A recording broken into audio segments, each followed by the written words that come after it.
मान्छेलाई जेनरली के लाग्छ भन्दाखेरि मोर्गेज एडभाइजरसँग काम गर्दा अथवा त्यो आफ्नो एउटा एडभाइस लिँदाखेरि फी तिर्नु पर्दैन होइन। अनि धेरै मान्छेलाई लाग्छ कि मोर्गेज एडभाइजर त ब्याङ्कको लागि पो काम गर्छ त, हजुर उसले मलाई राइट एडभाइस दिन्छ कि दिँदैन भन्ने खालको पनि हुनसक्छ। हजुर त्यो एक्ज्याक्टली हो के? एक्ज्याक्टली हामीले चाहिँ ब्याङ्कको लागि काम गर्दैनौँ डेफिनेटली होइन। हामी चाहिँ कस्टमरको लागि, हाम्रो क्लाइन्टको लागि काम गर्ने हो डेफिनेटली। अब मान्छेले किन भन्छ वाइ मोर्गेज एडभाइजर होइन, हामी किन डाइरेक्ट ब्याङ्कसँग नजानु भन्दाखेरि चाहिँ त्यो कुराहरूमा चाहिँ के हुन्छ भने हामीसँग we got lots of option के।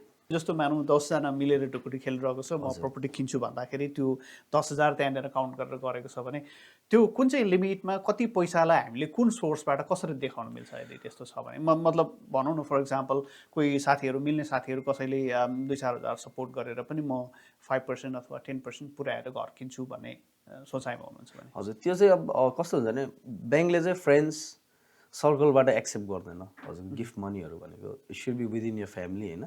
फ्यामिली गिफ्ट चाहिँ ब्याङ्कले एक्सेप्ट गर्छ, तर हजुरले चाहिँ अब हजुरले एकदम बोरिङ लिइराख्नु भएको छ फ्रेन्ड्सहरूबाट भने चाहिँ दे वोन्ट कन्सिडर द्याट, त्यो कन्सिडर गर्दैन।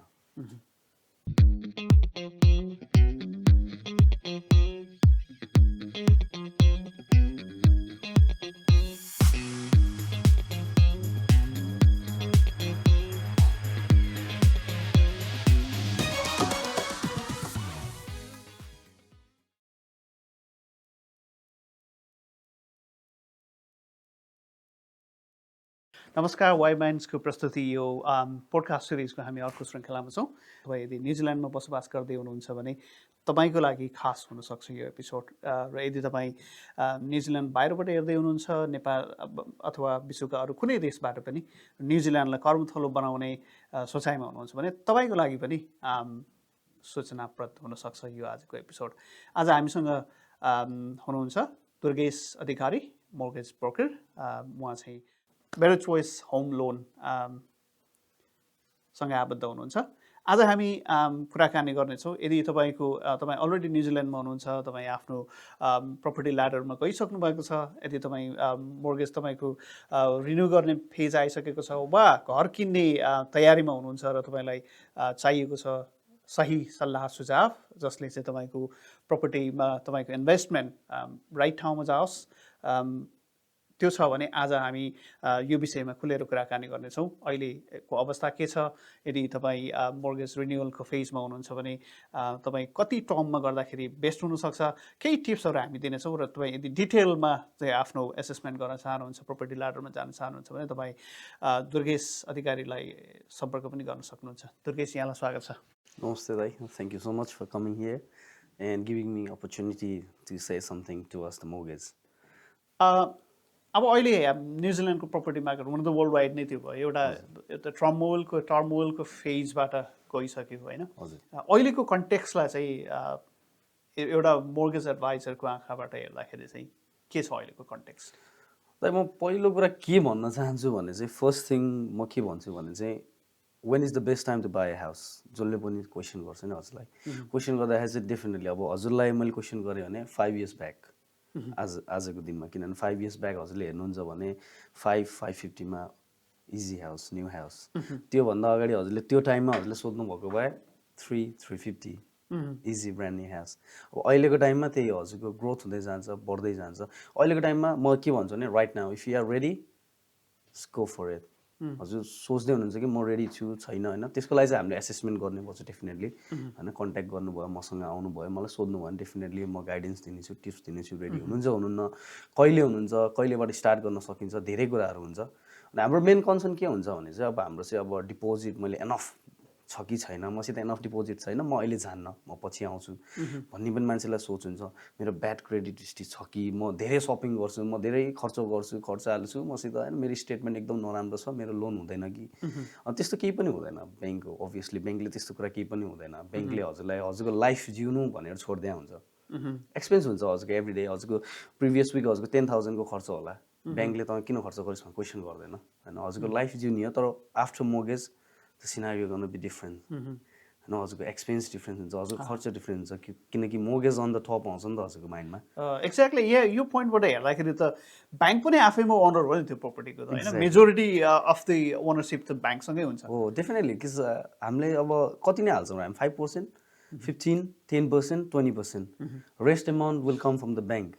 सो ब्याङ्कले हामीलाई सबैको मनी टपअप गर्ने, हामी त केही पनि होइन, हामीलाई त के को स्ट्रेस छ र, हामीलाई त 30 वर्षको टर्म दिन्छ, 30 वर्षभित्र भरिदिए भयो हामीले, तर main stress comes from bank. Okay, यसलाई फेरि यसरी डिकोड गरौँ है त। अब भनेको राइट टाइम जुनै पनि बेला यदि तपाईँको फाइनेन्सियल पोजिसन ठिक छ भने always it's right time to buy a property होइन, एउटा चाहिँ त्यो चिज भयो। अर्को मेन चाहिँ अब जस्तो डिपोजिटको कुरा गर्दाखेरि मिनिमम कति % हुँदाखेरि चाहिँ अफोर्ड गर्ने मान्छेले? अब नर्मली चाहिँ हामीले सोचिरहेको 20%मा डिपोजिट बनाएर जाँदाखेरि चाहिँ अलि होइन पे अफको लागि इजी हुन्छ भन्ने एउटा धारणा भयो। 5%मा पनि त्यतिकै मान्छेले यदि स्टेबल खालको इन्कम छ भने अप्रोच गर्न सक्छ डेफिनेटली। लाइक किनकि होम लोन स्टार्ट हुने नै 5%बाट हो हजुरको। 5, 10, 15 स्पेसल क्राइटेरिया र कन्डिसन डेफिनेटली हुन्छ, त्यो चाहिँ हामीले म्याच गर्नु पऱ्यो। तर beginning with start with minimum 5%। अब हजुरको एक्सपेक्टेसन एकदम हाई छ, हजुरलाई महँगो घर लिन छ भने त अब त्यही अनुसारको हजुरलाई डिपोजिट चाहियो डेफिनेटली होइन। तर अब हजुरको मिनिमम छ, अहिले सानो प्रपर्टीबाट स्टार्ट गर्छु म, ठिकै खाले लिन्छु 550 को हजुरले सोच्दै हुनुहुन्छ नि, यु क्यान स्टार्ट विथ 20-25,000 तल। कतिपय मान्छेलाई चाहिँ त्यो एजको पनि कुरा होला होइन, जस्तो म 40 वर्ष भइसकेँ अथवा 45 वर्ष भइसकेँ, अब म त्यो ल्याडरमा गएर 30 वर्षको मोर्गेज टर्म मैले तिर्ने बेलासम्म त म रिटायर्ड भएर पनि पेन्सनमा बसेको हुन्छु होला, यो खालको पनि हुन्छ। इज दे एनिथिङ होइन त्यहाँ हामीले केही कन्सिडर गर्न सक्छौँ? What is the right age buy property? न त त्यस्तो केही पनि हुँदैन हजुरलाई, कहिले पनि ब्याङ्कले अब त बुढो भइस् तँलाई लोन दिन्न भन्दै भन्दैन होइन। अभियसली हजुरको एनी एज डजन्ट म्याटर होइन, किनभने always they is always exit plan होइन। किनभने ब्याङ्कसँग सेक्युरिटी त अभियसली हुन्छ नि त, भोलि गएर केही भयो तलमाथि भयो के भने दे गर्न take the security, it's the main thing. तर हजुरको एजलाई त्यो भनेको एउटा कन्फ्लिक्ट जस्तो भयो नि त। एजको विषयमा चाहिँ ब्याङ्कले हजुरलाई कहिले पनि अब एकदम बुढो भयो या त एकदम यङ छस् अहिले तैँले ह्यान्डल गर्न सक्दैनस् या तैँले पछि गएर पे गर्न सक्दैन, त्यस्तो हुँदैन कहिले पनि। त्यस्तो सिनारियो चाहिँ मैले देखेको छैन। वी क्यान स्टिल कन्सिडर जे भए पनि। Let's come back to the expenses है। त्यो हेर्दाखेरि बिचमा चाहिँ यो पोलिसी वाइज पनि एकदमै डिटेल्समा कतिको ओभर इट्स खान्छदेखि लिएर त्यो पनि ब्याङ्करले हेर्छ भन्ने खालको पनि चर्चा थियो होइन। अब दुर्गेशले त अब त्यसमै त्यो फिल्डमा काम गरिरहेको भएर त्यो पनि होला। त्यसो हो भने चाहिँ अब यदि फर इक्जाम्पल एउटा कोही मान्छेले हप्तामा आफ्टर ट्याक्स $800 कमाउँछ मानौँ होइन इक्जाम्पललाई, र उसको एक्सपेन्सेसमा चाहिँ लगभग $600-650 सकिन्छ हजुर, इन्क्लुडिङ रेन्ट एभ्रिथिङ होइन भने त्यो मान्छेले चाहिँ अब प्रपर्टी ल्याडरमा छिर्न सक्दाखेरि अब छिर्ने अप्रोच चाहिँ के हुन्छ त? अब यस्तो हुन्छ दाइ, त्यो भनेको चाहिँ बिफोर सिनारियो र आफ्टर सिनारीको कुरा हुन्छ। ब्याङ्कले कहिले पनि हजुरको आजको रेन्ट तैँले कति तिर्दैछस् के गर्दैछस् भनेर क्वेसन गर्दैन होइन। आफ्टर हजुरको हामीले जहिले क्यालकुलेसन गर्दा पनि हामीले मोर्गेज रिपेमेन्ट क्यालकुलेसन गर्ने हो, भोलि गएर उसको एफोर्डेबिलिटी बस्छ कि बस्दैन होइन, उसले एफोर्ड गर्न सक्छ कि सक्दैन, कतिवटा एक्सपेन्सेस उसको कट गर्न सकिन्छ होइन। त्यो चाहिँ अब हजुरको चाहिँ कस्तो भने कस्टमरमा डिपेन्ड हुने कुरा हो, किनभने उसलाई विदाउट सिनारियो कन्सल्टै नगरिकन उसलाई आइडिया हुँदैन होइन। त्यही भएर चाहिँ मान्छे अब ल्याक भएर पछाडि बसेर मसित एनफ सेभिङ छैन, मेरो खर्च एकदम धेरै छ, मेरो स्टेटमेन्ट एकदम नराम्रो छ, मेरो क्रेडिट स्कोर नराम्रो छ कि मैले क्रेडिट कार्ड पे अफ गरेँ छैन, धेरै क्वेसनहरू हुन्छ नि त मान्छेहरूलाई। त्यो कुराले चाहिँ हाम्रो मान्छेहरू चाहिँ अब अगाडि आएर क्वेसन नगर्ने नसोध्ने होला भन्ने, अब अरू नै मान्छेहरूको गाइडेन्स लिएर बस्ने होइन, किनभने एनफ आइडिया हुन्छ। हजुरले बिङ अ होम ओनर हजुरलाई त्यति आइडिया हुँदैन कि, तर हाम्रो मान्छेहरूलाई के हुन्छ भने अब हजुरले घर लिइसक्नुभयो भनेपछि उहाँलाई धेरै कुरा थाहा छ भन्ने चाहिँ मान्छेहरूको सोच छ कि, तर द्याट्स कम्प्लिटली रङ होइन। थाहा हुन्छ हजुरलाई कति कुरा, तर मेन कुराहरू चाहिँ अभियसली हजुरको बिहाइन्ड द सिन सबै काम हुन्छ, किनभने हजुरको लयरले काम गर्छ, हामी मोर्गेज एडभाइजरले काम गर्छौँ, हाम्रो ब्याङ्कले काम गर्छ, अनि बिल्डिङ इन्सपेक्टरहरू धेरै कुरा धेरै मान्छेहरू इन्भल्भ हुन्छ होइन। तर हामीलाई त थाहा हुँदैन त के लेखिरहेछ, हामी त सबै डिटेल त पढ्दैनौँ। हजुरको सेल्स एन्ड पर्चेज एग्रिमेन्ट नै हजुरको 25-30 पेजको हुन्छ, हामी हजुर एक पेज त पढ्नु हुँदैन, कहाँ साइन गर्ने हो साइन गरिन्छ आइन्छ अभियसली। अनि बिल्डिङ रिपोर्टमा पनि ल के छ भनेर सोधिन्छ हामीलाई, त्यो के अरे चुकुल बिग्रेछ कि हजुरको सानो पाल छ कि यो त माइनर रहेछ ठिकै रहेछ, तर डिटेलमा त हामी गइँदैन नि त त्यो, किन लिटल एक्सपेन्सले कति टोटल हजुरको टोटल अफ कति हुन्छ भनेर त हामी हिसाब गरिँदैन नि त। त्यही भएर राइट गाइडेन्समा मान्छेलाई चाहिन्छ भन्ने कुरा हो। भनेपछि यहाँबाट एउटा टिप्स लिनु पर्यो भने चाहिँ राइट अप्रोच त्यो हुनसक्छ तपाईँले आफूले अलरेडी घर किनिसकेका साथीलाई अथवा कसैलाई सिनियरहरूलाई थाहा छ भनेर सोच्नुभन्दा पनि reach out to mortgage adviser, exactly डिटेलमा आफ्नो प्लान, एक्सपेन्सेस कति छ, इन्कम कति छ, अफोर्डेबिलिटी कति छ भन्ने कुरा चाहिँ एसेसमेन्ट गर्नु चाहिँ राइट अप्रोच हुन्छ होइन? हजुर एक्ज्याक्टली। अनि अर्को कुरा के पनि हुन्छ भने अब हामी यत्तिकै कुरा गर्दा अब कति कुरा मान्छे सेयर गरिँदैन नि त, अनि मान्छेलाई कस्तो हुन्छ भने ए त्यो मान्छेको त भयो त मेरो किन भएन भन्ने हुन्छ कि। देयर इज अलवेज सिनारियो के हजुरको चाहिँ कस्तो हुन्छ नि, अब अर्को मान्छेको डिफ्रेन्ट सिनारियो हुन्छ, हजुरको सिनारियो डिफ्रेन्ट हुन्छ। अभियसली हजुरको 5% डिफ्रेन्ट सिनारियो हुन्छ, 10% डिफ्रेन्ट हुन्छ, 15 डिफ्रेन्ट हुन्छ, 20 डिफ्रेन्ट हुन्छ। अब हजुर चाहिँ कुन क्राइटेरियामा हुनुहुन्छ त्यो अनुसार हामीले लेन्डिङ एप्रुभ गरे हुन्छ होइन। अब हजुरको चाहिँ त्यो मान्छेको त एप्रुभ भयो मेरो किन भएन, मान्छेलाई धेरै कुराहरू हुन्छ कि। अब कस्तो हुन्छ नि हजुरको लोन एप्रुभ भएन अनि हजुरले चाहिँ गएर के भन्नुहुन्छ नि, ल यो ब्याङ्कले मेरो एप्रुभ गर्ने, यो ब्याङ्क त राम्रो छैन होइन। मान्छेले त्यो भन्छ होइन त्यो ब्याङ्क त नजाने भनिन्छ कि। त त्यस्तो केही पनि हुँदैन हजुरको, किनभने सिमिलर हो, जुन ब्याङ्क पनि मेन ब्याङ्क हो हजुरको होइन। अभियसली भोलि गएर ब्याङ्क क्रप्टेड हुने के हुने त्यस्तो केही पनि हुँदैन, मेन ब्याङ्क हो। तर आफ्नो क्राइटेरिया अनुसार चाहिँ कुन ब्याङ्कले हाम्रो क्राइटेरिया म्याच गर्छ भन्ने कुरा हो कि। सिनेरियो त भइ नै हाल्यो होइन, सबैलाई लागु हुने गरी एकदमै हामी जेनरलाइज गरेर भन्दाखेरि चाहिँ मेन क्राइटेरिया चाहिँ के हो त? ब्याङ्कले हेर्छ के? ब्याङ्कले डेफिनेटली हेर्ने भनेको हजुरको इन्कम, ब्याङ्कले हेर्ने नै हजुरको इन्कम हो, एफओबिडी। तर यो होइन कि हजुर सिङ्गल एप्लिकेन्ट हो, हजुर सिङ्गल इन्कम छ, अब हजुरको पार्टनरले काम गर्नु हुँदैन भनेर हजुरले क्वालिफाई नै गर्नुहुन्न, हजुरले किन्न सक्नुहुन्न भन्ने हुँदैन। अनि हाम्रो एफओबिडी क्यालकुलेट हुन्छ। अब हजुरको एक्सपेक्टेसन हाई चाहिँ हुन भएन, अब एकदम म मिलियनको घर लिन्छु, म 2 मिलियनको लिन्छु भन्नु त भएन। हजुरले कुनै कुराहरू कन्सिडरेसनमा आउन सक्नुहुन्छ, हजुरको लिमिटेड बजेट, हजुरको लिमिटेड फन्डिङमा म लिन चाहन्छु भने डेफिनेटली हजुरको चाहिँ कस्तो हुन्छ भने हजुरले चाहिँ कस्तो भने अब आफूलाई चाहिँ भनौँ न माइन्डली प्रिपेयर हुनु पऱ्यो, आफूले आफूलाई प्रिपेयर गर्नु पऱ्यो रेदर देन अरूको एडभाइस लिनुभन्दा नि।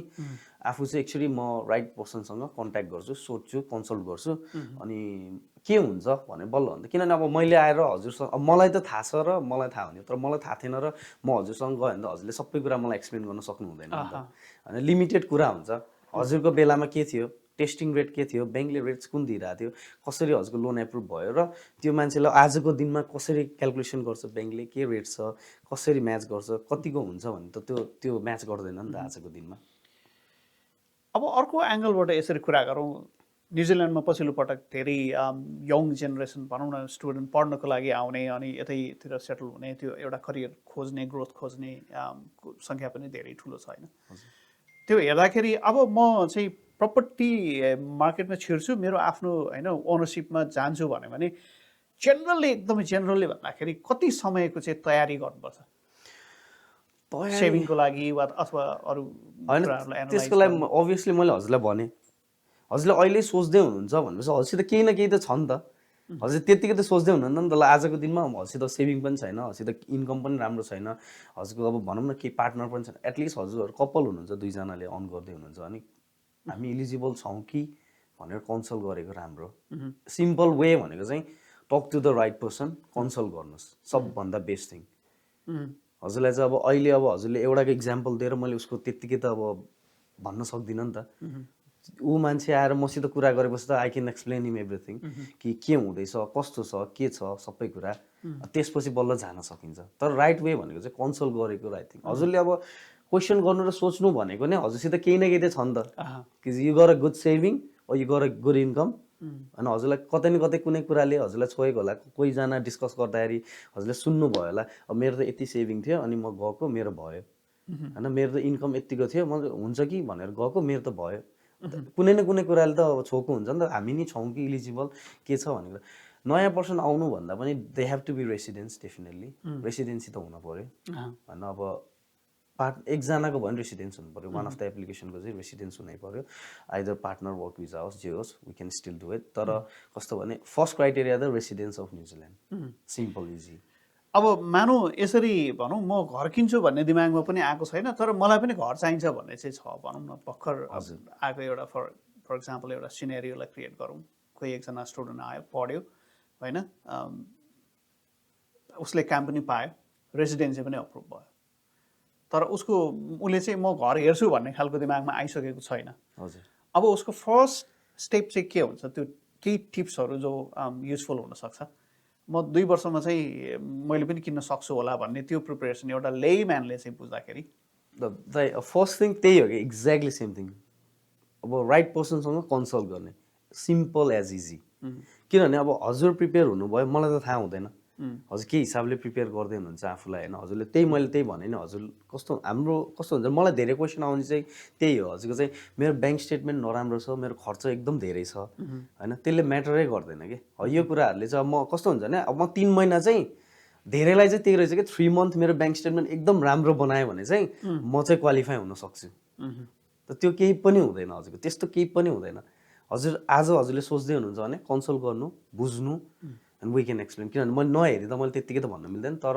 हजुरको एक्सपेन्सेस हजुरको खर्चहरू जेसुकै हजुरले जेमा इन्भेस्ट गर्नु होइन ग्याम्बलिङ त धेरै गर्नु भएन अभियसली त अब युज टु ह्याबिट्स जस्तो हुन्छ होइन तर हजुरको अब ड्रिङ्किङ गर्छु म स्मोकिङ गर्छु भने त्यस्तो कुराहरूले केही पनि म्याटर गर्दैन क्रेडिट हिस्ट्रीले चाहिँ के रोल प्ले गर्छ गर्दैन क्रेडिट हिस्ट्रीले डेफिनेटली हामी क्रेडिट चाहिँ चेक गर्छौँ किनभने सबैले सबै कुरा डिस्क्लोज गरेको हुन्छ भन्ने हुँदैन सो क्रेडिट हिस्ट्री चेक गरेर if he got a good score will go for it still उसको ब्याड छ एकदम लो नै छ भने त वी कान कन्सिडर अब कस्तो भने हजुरलाई इन निड र इन डिड भन्ने जस्तो कि हजुरलाई कतिको निड छ त प्रपर्टी होइन कतिको जान छ अभियसली उयो गर सेकेन्ड अप्सन सेकेन्ड टायर ब्याङ्कहरू पनि हुन्छ होइन हजुरको प्राइभेट लेन्डिङ दिने they got more interest rate तर they are happy to give you होइन तर अब हामी चाहिँ पर्सनली रिकमेन्ड त गर्दैनौँ होइन तर कतिजनाले चाहिँ एकदम इन्डिड भएको अब लिनै पर्ने कन्डिसन आउँदाखेरि चाहिँ हामी स्टिल जाउँ भन्दाखेरि लेट्स गो हामी त्यसरी चाहिँ गइन्छ अब एउटा जेनरल मान्छेलाई जेनरली के लाग्छ भन्दाखेरि मोर्गेज एडभाइजरसँग काम गर्दा अथवा त्यो आफ्नो एउटा एडभाइस लिँदाखेरि फी तिर्नु पर्दैन होइन अनि धेरै मान्छेलाई लाग्छ कि मोर्गेज एडभाइजर त ब्याङ्कको लागि पो काम गर्छ त हजुर उसले मलाई राइट एडभाइस दिन्छ कि दिँदैन भन्ने खालको पनि हुनसक्छ हजुर त्यो एक्ज्याक्टली हो कि एक्ज्याक्टली हामीले चाहिँ ब्याङ्कको लागि काम गर्दैनौँ डेफिनेटली होइन हामी चाहिँ कस्टमरको लागि हाम्रो क्लाइन्टको लागि काम गर्ने हो डेफिनेटली अब मान्छेले किन भन्छ वाइ मोर्गेज एडभाइजर होइन हामी किन डाइरेक्ट ब्याङ्कसँग नजानु भन्दाखेरि चाहिँ त्यो कुराहरूमा चाहिँ के हुन्छ भने हामीसँग we got lots of option के अब एउटा केक छ भने हजुरले चाहिँ अब एउटा ब्याङ्कसँग हजुरको छ भने हजुरले एउटा पिस मात्र खान पाउनु भयो हामीसित आउनु भयो भने हजुरले जुन पार्टको हजुरलाई चुज गर्न मन लाग्छ हजुरले चुज गर्न पाउनु भयो कि जुन फ्लेभर चाहियो हजुरलाई जुन म्याच गर्छ जुन बेस्ट छ होइन हजुरले चाहिँ चुज गर्न पाउनु तर हजुरसित एउटा ब्याङ्क छ भने हजुर जाने त्यही ब्याङ्कसँग हो नि त गएर बुझ्नुहुन्छ उनीहरू क्राइटेरिया हेर्छ दिँदैन यो छ ऊ छ भनेर तर वी सो देम कि दिस विल ह्यापन त्यो फेरि टेक्निकल चिजहरू पनि थाहा पनि त हुँदैन नि हामीलाई कति त होइन हजुर हो त्यो कुराहरू चाहिँ कस्तो हुन्छ नि हामी चाहिँ अब बिङ अनेस्ट कति कुराहरू अब अनेस्टली सेयर गर्छौँ नि त कति कुराहरू ब्याङ्कले चाहिँ एक्सेप्ट गर्दैन जस्तै हाम्रो ढुकुटी खेल्ने कुराहरू हुन्छ नि हामी नेपालीहरू सबैजना ढुकुटीहरू खेल्छौँ त्यो कुराहरू चाहिँ ब्याङ्कले अलिकति चाहिँ रङ वेमा लिन्छ त्यो चाहिँ अलिकति कन्सिडर गर्न खोज्दैन किनभने त्यो अलिकति इलिगल मनी जस्तै हो होइन त्यही भएर चाहिँ म पनि अब मेरो आउने कस्टमरहरूलाई क्लाइन्टहरूलाई चाहिँ म चाहिँ सकेसम्म नखेल्नु नै भनेर एडभाइस गर्छु किनभने हामीले चाहिँ एक्सप्लेन गर्नुपर्छ उनीहरूलाई बुझाउनु पर्ने हुन्छ त्यो चाहिँ अलिकति रङ थिङ हो भन्छु ढुकुटी चाहिँ ओके त्यही पार्टमा जाँदाखेरि जस्तो मानौँ 10जना मिलेर ढुकुटी खेलिरहेको छ म प्रपर्टी किन्छु भन्दाखेरि त्यो 10,000 त्यहाँनिर काउन्ट गरेर गरेको छ भने त्यो कुन चाहिँ लिमिटमा कति पैसालाई हामीले कुन सोर्सबाट कसरी देखाउन मिल्छ यदि त्यस्तो छ भने मतलब भनौँ न फर इक्जाम्पल कोही साथीहरू मिल्ने साथीहरू कसैले 2-4 हजार सपोर्ट गरेर पनि म 5% अथवा 10% पुऱ्याएर घर किन्छु भन्ने सोचाइमा हुनुहुन्छ भने हजुर त्यो चाहिँ अब कस्तो हुन्छ भने ब्याङ्कले चाहिँ फ्रेन्ड्स सर्कलबाट एक्सेप्ट गर्दैन हजुर गिफ्ट मनीहरू भनेको it should be within your family होइन फ्यामिली गिफ्ट चाहिँ ब्याङ्कले एक्सेप्ट गर्छ तर हजुरले चाहिँ अब हजुरले एकदम बोरिङ लिइराख्नु भएको छ फ्रेन्ड्सहरूबाट भने चाहिँ दे वोन्ट कन्सिडर द्याट त्यो कन्सिडर गर्दैन ओके अब एउटा अर्को पाटोबाट यसलाई एनालाइज गरौँ है कतिपय मान्छेको बिचमा चाहिँ यो डिबेट पनि हुन्छ लगभग 30 वर्षको एउटा मोर्गेज भनौँ फर इक्जाम्पल 7 लाखको मैले एउटा घर किनेँ भने 30 वर्षसम्म त्यो मोर्गेजमा मैले जति तिर्छु त्यो क्यालकुलेट गर्दाखेरि झन्डै त्यसको 3-fold मान्छेले तिर्नुपर्छ हजुर अनि यदि त्यही पैसा चाहिँ मैले सेभिङ गरेँ भने भर्सेस मैले तिरेको रेन्ट भन्दा क्यालकुलेट गर्दाखेरि मान्छेहरूले धेरैले चाहिँ यो चाहिँ बेकार नै छ यतातिर जानु 30 वर्षसम्मलाई यति 7 लाखकोलाई मैले 3-fold भन्दा पनि बढी तिरेर जानुभन्दा बरु त्यो पैसा सेभिङ गरेर मैले अर्कोतिर इन्भेस्ट गरेँ भने त्यसले चाहिँ मलाई राम्रो फल दिन्छ हजुर भन्ने पनि एउटा लजिक छ होइन? होइन अब त्यो लजिकलाई चाहिँ अब म पनि एक्सेप्ट गर्छु होइन डेफिनेटली हजुरले अब कुनै कुरामा इन्भेस्ट गर्दै हुनुहुन्छ cause property is also investment होइन प्रपर्टी पनि हजुरको इन्भेस्टमेन्ट हो तर हजुर रेन्टमा बसेर एट द एन्ड हजुर 30 वर्ष बस्नु रेन्टमा बस्नु हजुरले 500 तिर्नु होला मोर्गेज हजुरले 1000 तिर्नुहुन्छ होला ल 500 हजुरको वेस्ट भयो एट द एन्ड हजुरसित लेफ्ट ओभर के हुन्छ नथिङ एटलिस्ट हजुरले प्रपर्टी लिनु भन्दा द्याट्स यो एसेट प्रपर्टीले भोलि गएर हजुरलाई रिटर्न त दिन्छ लङ टर्म इन्भेस्टमेन्ट हो प्रपर्टी डेफिनेटली आजको भोलि हजुरको बढ्दैन होइन अब हजुरले 30 वर्षको हिसाबले मैले भने नि राइट टाइम हजुरको घर कहिले किन्यो भन्दा back 5 years back 5 years back हजुरको 5 थियो अहिले त्यही प्रपर्टीलाई 8-9 पर्छ होइन अब हजुरको नेक्स्ट 5 इयर्स 10 इयर्स अब त्यही प्रपर्टीलाई हजुरको मिलियन प्लस पर्छ त्यही प्रपर्टी हजुर 30 वर्षपछि हजुरले मैले किन सेभिङ नगरिकन property at least you got something in hands रेन्टमा बसे पनि मोर्गेज त मोर्गेज नै तिर्ने हो होइन आफ्नो नतिर्यो भने ल्यान्डलर्डको मोर्गेज तिर्ने हो हो ओभियसली हजुरलाई पनि भोलि गएर म अब एउटा सानो इन्भेस्टमेन्ट प्रपर्टी लिऊँ भनेको हजुरले त्यही त हो नि एटलिस्ट मैले तिर्न नपरोस् अरूले मेरो लागि तिरिदियोस् एज अ इन्भेस्टमेन्ट हुन्छ भोलिको लामो टर्ममा अब लोन पनि घट्दै जान्छ प्रपर्टी भ्यालु पनि माथि जान्छ अनि बेचिदिउँला या अर्को किनौँला भन्ने सबैको थट त्यही त हो नि अब एकपटक यो इन्ट्रेस्ट रेटकोतिर जाउँ होइन पछिल्लो समय चाहिँ एकदमै मतलब कोभिडको यो महामारी पछाडि घर किन्ने मान्छेहरू पनि सर्टेन टाइममा चाहिँ एकदमै हाई मोर्गेज रेटमा पऱ्यो अहिले बिस्तारै अफिसियल क्यास रेट पनि कम भइरहेको छ कतिपयको मोर्गेज रिन्यू गर्नु पनि बेला होला अब अहिले चाहिँ कन्सिडर गर्नु पऱ्यो भने धेरै मान्छेलाई फेरि माथि जान्छ कि इकोनोमिक त्यो ग्लोबलिजम पोलिसी टर्मोइल आइरहेको छ होइन स्टेबिलिटी छैन धेरै कुराहरूमा अहिले चाहिँ राइट अप्रोच के हुनसक्छ अब कसैको भनौँ मोर्गेज रिन्यू गर्ने फेजमा छ भने हजुर यति बेला कति टर्मको लागि रिन्यू गर्यो भने बेस्ट हुनसक्छ डेफिनेटली अब मैले सजेस्ट गर्ने चाहिँ अब 6 to 1 year टर्म हो त्यहाँभन्दा बढी चाहिँ नगर्नु भन्छु किनभने दिस अब फ्यु मोर कट्सहरू आउँदैछ यही वर्ष भनेको हजुरको यो कट चाहिँ अब एभ्री मन्थको ग्यापमा हुँदैछ होइन अभियसली अब रिसेसनको ग्यारेन्टी त अब हामीले पनि दिन सक्दैनौँ तर अहिले चाहिँ एकदम राइट वेमा गइरहेको छ न्युजिल्यान्डको ट्र्याक चाहिँ so New Zealand is doing good अब जबहरू पनि अहिले पहिला थिएन अब अहिले अब मान्छेहरूलाई जबहरू अपर्च्युनिटीहरू आइराखेको छ होइन इन्भेस्टरहरू पनि बढिराखेको छ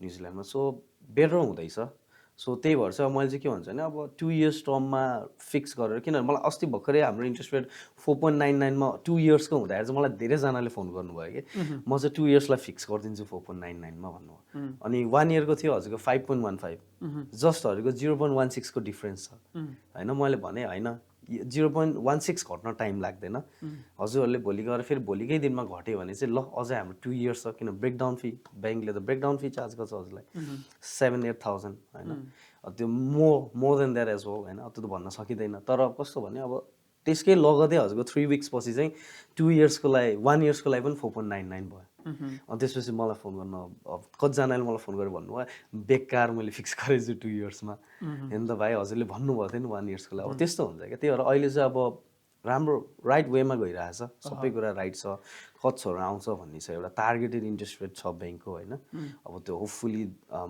यो वर्षको एन्डसम्म एचिभ गर्ने टार्गेट छ उनीहरूको सो होपफुली त्यही भएर चाहिँ मैले चाहिँ 6 to 1 year मान्छेलाई फिक्स फेरि यहाँनिर पनि यो एउटा टिप्स पनि हुनसक्छ तपाईँ पहिलोपटक घर किन्दै हुनुहुन्छ अथवा भनौँ न दोस्रोपल्ट प्रपर्टी इन्भेस्टमेन्ट किन्दै हुनुहुन्छ भने मात्रै मोर्गेज एडभाइजर चाहिने होइन तपाईँ लोन रिफिक्स गर्ने बेलामा पनि तपाईँ अप्रोच गर्न सक्नुहुन्छ होइन हो एक्ज्याक्टली होइन अब कस्तो भने मोर्गेज भनेपछि हजुरको 30 वर्षको रिलेसन हो आज घर किन्यो भोलि छैन भन्ने होइन किनभने अब घर किनिसकेपछि पनि अब होइन हजुरहरूले मलाई फोन गर्नुहुन्छ बेला बेलामा भाइ के हुँदैछ कस्तो खुसी लाग्छ मलाई होइन मैले गरेको ल भाइले मेरो मोर्गेज गरिदिएको भन्दा मलाई पनि कति एप्रिसिएसन हुन्छ आफ्नो मान्छेको लागि काम गरिदिँदा अनि मान्छेहरूले मेरो नाम लिँदा कति रमाइलो लाग्छ खुसी लाग्छ सुनिदिँदा पनि त्यो मेन त्यही हो हजुर किनभने अब एभ्री इयर भनौँ न कसैले 6 month फिक्स गर्नुहुन्छ मसँग गर्नुभएको छैन भने नि त्यो ह्यासल मान्नै पर्दैन क्या मलाई रिच आउट गर्न मलाई कल गर्न मेरो यस्तो छ हेर्नु अब यस्तो हुँदैछ के गरौँ भनेर मलाई सोच्दा केही पनि ह्यासल हुँदैन मैले मेरो साइडबाट के गर्न सक्छु भने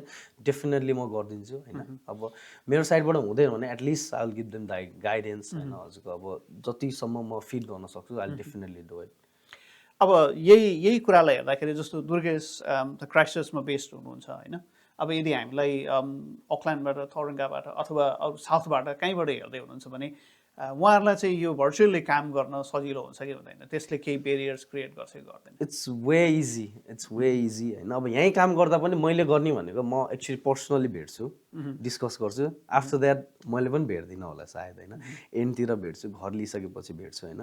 हजुर अकल्यान्डमा हुनुहुन्छ, किनभने मैले अकल्यान्डको नि काम गर्छु, म अकल्यान्डको नि काम गर्छु, क्विन्सटाउनको गर्छु, इन्बर कार्गिलहरूको होइन। हजुरको टौरङ्गादेखि हाम्रो कतिजना कस्टमरहरू हुनुहुन्छ मसँग होइन। तर एकदम इजी, हजुरको त्यस्तो ह्यासल केही पनि हुँदैन।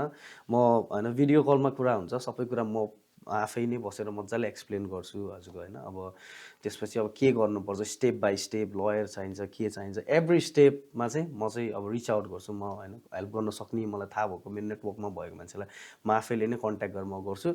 यदि उहाँहरूलाई कन्ट्याक्ट गर्न कुरा गर्न एकदम ह्यासल हुन्छ भने म आफै पर्सनली नै कल गर्छु उनीहरूसित कन्ट्याक्ट गर्न। यस्तो यस्तो हो, उहाँको सिनारी यस्तो हो, यसरी चाहिँ हामीले काम गर्न लागेको, यस्तो यस्तो गर्न छ भनेर मैले भन्दैछु, अनि they will work like that. तपाईँ न्युजिल्यान्डको कुनै पनि ठाउँमा हुनुहुन्छ भने यु क्यान रिच आउट होइन। के छ के मिडियमबाट हामीसँग वेबसाइटहरू केही छ त्यस्तो सजिलोसँग कनेक्ट हुनको लागि? Obviously telephone, email, easy way. अब यो सबै कुरालाई चाहिँ अब ब्रेकडाउन गरेर भन्दाखेरि, समअप गरेर भन्दाखेरि दुर्गेशकोमा चाहिँ के सर्भिसको लागि चाहिँ हामीले सम्पर्क गर्न सक्छौँ? के सर्भिस चाहिँ यहाँबाट पाइन्छ? एक्ज्याक्टली दाइ, अब being a financial adviser obviously फाइनेन्सकै कुराहरू हुन्छ सबै होइन मसित सर्भिसको लागि। जस्ट फर्स्ट भनेको फर्स्ट होम लोन भयो डेफिनेटली। अब जो पनि फर्स्ट होम लोन लिन सोच्दै हुनुहुन्छ होइन, म रेडी छु छैन, एक्चुअली मलाई कन्सल्ट गर्नुभयो भने एटलिस्ट अहिले रेडी नभए पनि I will make them ready. Like 1 वर्षमा हुन्छ, 6 महिनामा हुन्छ, 3 मन्थमा हुन्छ होइन। I can break it down or make them prepare to be ready how they can go on that path होइन। सेकेन्ड भनेको हजुरको इन्भेस्टमेन्ट प्रपर्टी। हजुरले प्रपर्टी लिइसक्नु भएको छ, हजुर सोच्दै हुनुहुन्छ कि सेकेन्ड प्रपर्टी इन्भेस्ट गरौँ नगरौँ या केही गरौँ होइन। It doesn't have to be investment, business लिन छ हजुरलाई, केही गर्न छ भने हजुरले मलाई रिच आउट गर्न सक्नुहुन्छ। And anywhere from New Zealand, not just crisis, हजुर न्युजिल्यान्डको जहीँ पनि हुनुहुन्छ हजुरले मलाई कन्ट्याक्ट गर्न सक्नुहुन्छ। थर्ड थिङ भनेको हजुरको पर्सनल लोन भयो, हजुरको कार फाइनेन्स, एसेट फाइनेन्सहरू जे पनि हजुरको जुन पनि हजुरले लोन लिनु छ, हजुरले सोच्दै हुन्छ म गाडी लिने सोचमै छु, गाडी लिनु पऱ्यो, कसरी गरौँ के गर्नुपर्छ भन्दा पनि सानो कुरादेखि हजुरले ठुलो इन्भेस्टमेन्टसम्म मलाई कन्ट्याक्ट गर्न सक्नुहुन्छ। अनि लास्ट थिङ भनेको चाहिँ रिफिक्स रिफाइनेन्स होइन। अब हजुरलाई पनि थाहा छ ओसिआर घट्दैछ होइन, न्युजिल्यान्ड ट्र्याकमा आउँदैछ, हजुरको रेट्सहरू पनि अब हामीले अलिक घटिराखेको देखिरहेको छौँ होइन। त्यही भएर चाहिँ हजुरले मलाई अब कन्ट्याक्ट गर्नुभयो भने रिफिक्स गर्ने कि हामी रिफाइनेन्स गर्ने, कति टर्ममा फिक्स गर्ने नगर्ने सबै कुरा म चाहिँ क्लियरली बसेरै हुन्छ, कसरी हुन्छ I can easily explain them. भनेपछि यी सबै कुराहरूको लागि चाहिँ तपाईँ सम्पर्क गर्न सक्नुहुन्छ? हजुर। यो समयको लागि धन्यवाद दुर्गेश। ल थ्याङ्क यू सो मच होइन। हजुरले यो प्लेटफर्म ल्याइदिनु भएको र I am always there for any financial advice, जहाँ पनि हुनुहुन्छ I am always there any time. मलाई चाहिँ रिच आउट गर्न सक्नुहुनेछ, म आफूले सक्दो सेवा र हेल्प डेफिनेटली दिनेछु, र कुनै गाइडेन्स मात्रै भए पनि म दिनेछु। It doesn't have to be मैसँग गर्नुपर्छ, it doesn't have to be like that. तर हजुरलाई कुनै पनि इन्फर्मेसन चाहिएछ, कसैले हजुरलाई रङ गाइडेन्स दिए जस्तो हजुरलाई फिल भएछ भने you can get in touch any time. म आफूले आफ्नो साइडबाट जति सक्दो हजुरलाई हेल्प गर्न सक्नेछु। And also thank you Y minds for giving this platform, र हजुरहरूले यसरी नै यस्तो प्रोग्रेसहरू ल्याउनुहुनेछ र हाम्रो कम्युनिटीहरूमा चाहिँ हजुरहरूले चाहिँ यसरी नै नलेज दिनुहुनेछ सबैजनालाई, सबैले योबाट धेरै कुराहरू लिनुहुनेछ भन्ने अपेक्षा राख्दछु। हस्, धन्यवाद। यो सँगै आजको श्रृङ्खला हामी यहीँ बिट मार्छौँ र फेरि अर्को एपिसोडमा हामी यस्तै समसामयिक कुराहरू, यदि तपाईँ न्युजिल्यान्डमा बसोबास गर्दै हुनुहुन्छ भने तपाईँको दैनिक जीवनसँग सरकार राख्ने सूचनाप्रद जानकारीहरू हामी लिएर आउनेछौँ। यस्तै कुनै व्यक्तित्वसँग कुराकानी गर्नेछौँ। र यदि तपाईँ नेपालबाट अथवा विश्वका अरू देशबाट पनि हामीलाई हेर्दै हुनुहुन्छ, न्युजिल्यान्डको बारेमा जान्न चाहनुहुन्छ, न्युजिल्यान्डमा बसोबास गर्ने नेपालीहरूको जीवनशैली के छ, त्यहाँ नेपालीहरूको अवस्था कस्तो छ भन्ने जान्न चाहनुहुन्छ भने पनि तपाईँको लागि जानकारीमूलक हुनसक्छ हाम्रो एपिसोड। साथ दिनुभएकोमा धन्यवाद।